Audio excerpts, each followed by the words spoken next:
Assalamualaikum, kumaha daramang murid-murid nu aya di bumina masing-masing. Ayeuna urang belajar bahasa Sunda. Bapak bade ngajelaskeun tentang pelajaran ayeuna bahasa Sunda teh tentang kalimah aktif jeung kalimah pasif. Pelajaran bahasa Sunda kelas genep kalimah aktif jeung kalimah pasif.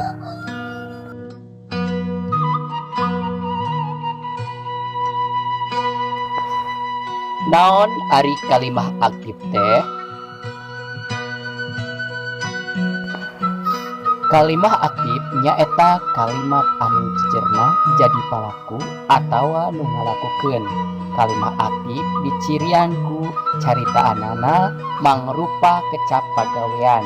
Pek perhatikeun contoh.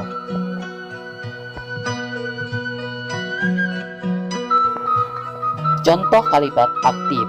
Udin meuli sapatu eta kalimat aktif. Sapatu dibeli ku Udin eta kalimat pasif. Catetan, Udin nyaeta jejer atawa subjek atawa palaku atau nu ngalakukeun. Meuli nyaeta caritaan atau predikat. Sapatu nyaeta objek.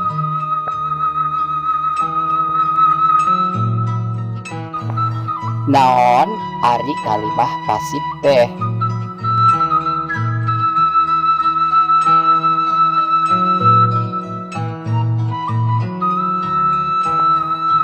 Kalimah pasif nyaeta kalimah anu jejerna jadi pangrandap atawa ngarandapan pagawean anu dilakukeun ku objek.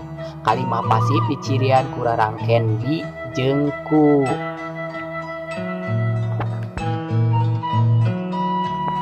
Contona, buku dibeli ku Udin, bal ditalapung ku Mamat.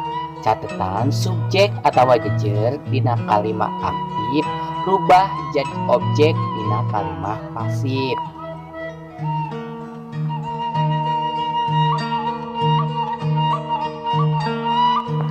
Kumaha carana ngarubah kalimat aktif kana kalimah pasif?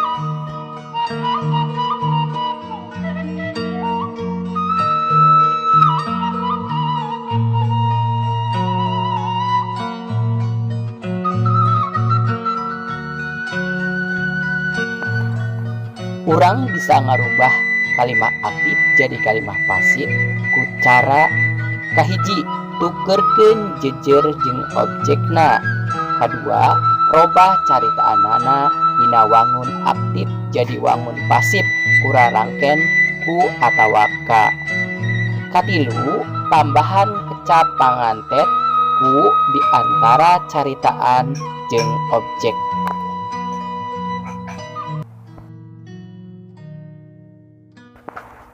Latihan ngajieun kalimah aktif. Contohna, Wati mawa kue bolu eta asup kalimah aktif. Kue bolu dibawa ku Wati eta asup kalimah pasif. Bapa nyarekan Ujang eta kaasup kalimah aktif. Ujang dicarekan ku bapa eta kaasup kalimah pasif. Pancen A. Robah kalimat aktif dihandap ieu sangkan jadi kalimah pasif. Kahiji, mamah nuju ngadamel kue. Kadua, Bu Imas nuju maos buku. Katilu, Mang Darna keur nyieun anyaman. Anu B, robah kalimat pasif dihandap ieu kana kalimat aktif. Nu kahiji, pogo awi keur dipakuan ku Mang Udin. Nu kadua, bolu diseupan ku Lina. Anu katilu nyata sangu keur diakel ku Biana.